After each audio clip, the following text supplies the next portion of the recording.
VT മലയാളത്തിലേക്ക് സ്വാഗതം.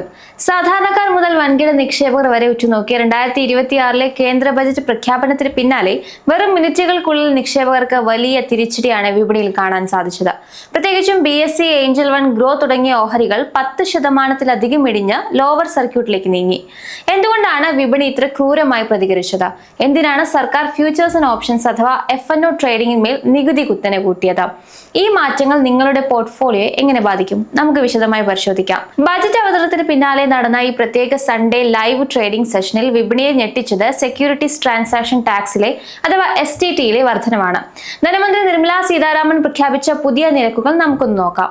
Futures ട്രേഡിംഗിനുള്ള STT 0.02% നിന്നും 0.05% ഉയർത്തിയത്. അതായത് ഏകദേശം 150% വർധനവ്. ഓപ്ഷൻസിന്റെ കാര്യമെടുത്താൽ പ്രീമിയത്തിന്മേലുള്ള നികുതി 0.1% നിന്ന് 0.15%, ഓപ്ഷൻ എക്സൈസ് ചെയ്യുമ്പോഴുള്ള നികുതി 0.15% വർദ്ധിപ്പിച്ചിട്ടുണ്ട്.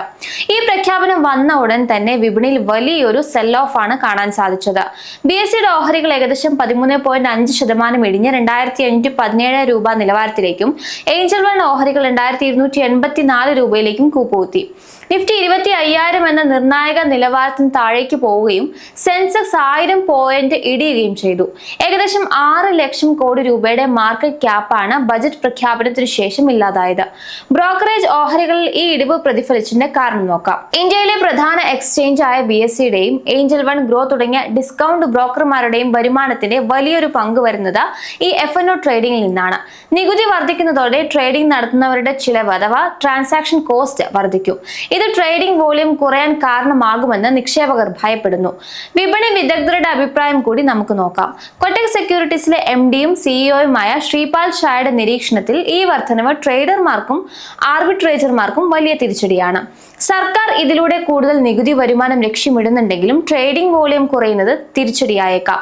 കേവലം വരുമാനം ഉണ്ടാക്കുന്നതിനേക്കാൾ ഉപരിയായി ഡെറിവേറ്റീവ് മാർക്കറ്റിലെ അമിതമായ സ്പെക്കുലേഷൻ അഥവാ ഊഹക്കച്ചവടം നിയന്ത്രിക്കാനാണ് സർക്കാർ ശ്രമിക്കുന്നത്. ചുരുക്കത്തിൽ റീറ്റെയിൽ ഇൻവെസ്റ്റർമാർ FNO ട്രേഡിംഗിൽ വലിയ നഷ്ടം നേരിടുന്നു എന്ന സെബിയുടെ റിപ്പോർട്ടുകൾ നിലനിൽക്കെയാണ് സർക്കാരിന്റെ ഈ കടുത്ത നീക്കം. ഇത് വിപണിയുടെ വോളിയം കുറയ്ക്കുമോ അതോ ട്രേഡർമാർ ഇത് ഉൾക്കൊണ്ട് മുന്നോട്ട് പോകുമോ എന്നത് വരും ദിവസങ്ങളിൽ അറിയാം. ദീർഘകാല നിക്ഷേപകരെ സംബന്ധിച്ചിടത്തോളം വലിയ ആശങ്കയ്ക്ക് വകയില്ലെങ്കിലും ഷോർട്ട് ടേം ട്രേഡർമാർക്ക് ഇത് വലിയ വെല്ലുവിളി നിറഞ്ഞ കാലമാണ്. ഈ ബജറ്റ് ട്രേഡർമാരെ സംബന്ധിച്ചിടത്തോളം ഒരു ബ്ലാക്ക് സൺഡേ തന്നെയാണ് സമ്മാനിച്ചത്.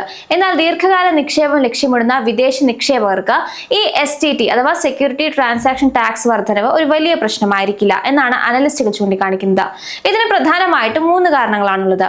ഒന്ന്, കമ്പനി എത്രത്തോളം ലാഭം ഉണ്ടാക്കുന്നു എന്നതിനാണ് വിദേശ നിക്ഷേപകർ മുൻഗണന നൽകുന്നത്. കമ്പനിയുടെ വളർച്ചയിൽ അവർക്ക് വിശ്വാസമുണ്ടെങ്കിൽ ചെറിയ നികുതി വർധനവ് അവർ ഗൗനിക്കില്ല. ഇന്ത്യൻ രൂപയുടെ മൂല്യം ഡോളറിനെ അപേക്ഷിച്ച് എത്രത്തോളം സ്ഥിരതയുള്ളതാണ് എന്നതാണ് അവർക്ക് പ്രധാനം. രൂപയുടെ മൂല്യം വലിയ രീതിയിൽ ഇടിയാതിരുന്നാൽ അത് അവർക്ക് ലാഭകരമായിരിക്കും. ഗവൺമെന്റിന്റെ നിയമങ്ങളും സാമ്പത്തിക നയങ്ങളും കൂടെ മാറാതെ സ്ഥിരമായി നിൽക്കുന്നുണ്ടോ എന്നാണ് അവർ നോക്കുന്നത്. നയങ്ങളിൽ വ്യക്തതയുണ്ടെങ്കിൽ അത് നിക്ഷേപകർക്ക് ആത്മവിശ്വാസം നൽകുന്നുണ്ട്. അതായത് ഓഹരികൾ വാങ്ങി ഉടനെ വിൽക്കുന്നവരെയല്ല, മറിച്ച് വർഷങ്ങളോളം ഓഹരികൾ കൈവശം വെക്കുന്ന നിക്ഷേപകരെ സംബന്ധിച്ചിടത്തോളം ഈ നികുതി മാറ്റം വിപണിയിൽ നിന്നുള്ള അവരുടെ പിന്മാറ്റത്തിന് കാരണമാകില്ല. വരും ദിവസങ്ങളിൽ വിപണി ഈ പുതിയ നികുതി നിരക്കുകളായി എങ്ങനെ പൊരുത്തപ്പെടുന്നു എന്നത് കണ്ടറിയണം.